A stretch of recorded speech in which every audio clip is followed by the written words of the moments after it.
Good morning mga buddy. Ito nga po at madilim-dilim pa at lumusong na ako. Mag-i-spray po kasi ako ng sibuyas, pangdamo. Yan, tawid muna tayo sa ilog mga buddy. Naku po, napakalamig. Ang lamig pong tumawid. Ang lamig pong tumawid ng magang-maga, grabe.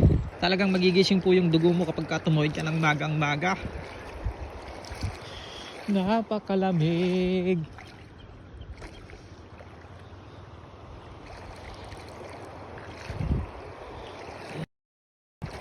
Ang hirap pang tumawid at medyo malabo po yung tubig. Ang dami pang bato. Ang dudulas ng bato, grabe.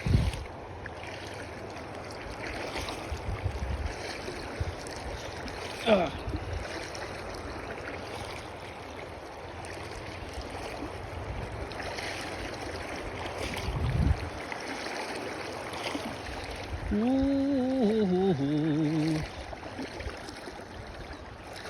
Ang ganda naman ng tanawin doon.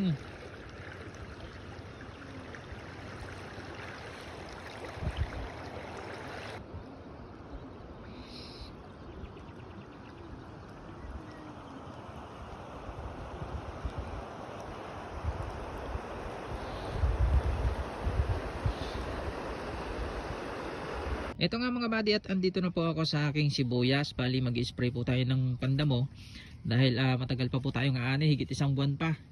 Para naman nang sa ganun hindi po masyadong madamo itong ating sibuyas kapag naghani tayo.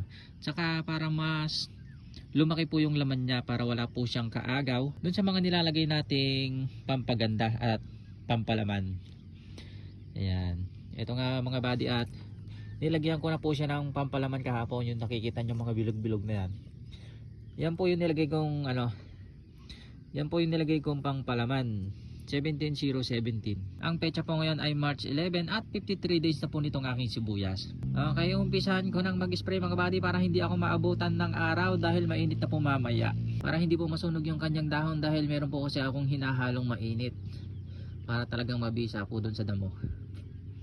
Okay, ito na yung itsura ng sibuyas ko mga buddy. 53 days at naglalaman na nga po siya. Bali isang buwan pa mga buddy ang ating bubunuin bago po tayo umani, pero matagal-tagal pa rin po yon. Marami pa po tayong lason na may bibili para po maalagaan natin itong ating mga sibuyas. Marami pa pong sakripisyo. Isang buwan pa ang bubunuin bago umani. Ayan, at halos naglalaman na nga siya mga buddy. Ang ganda ng laman dito sa gilid. Halos namamanay na mga buddy.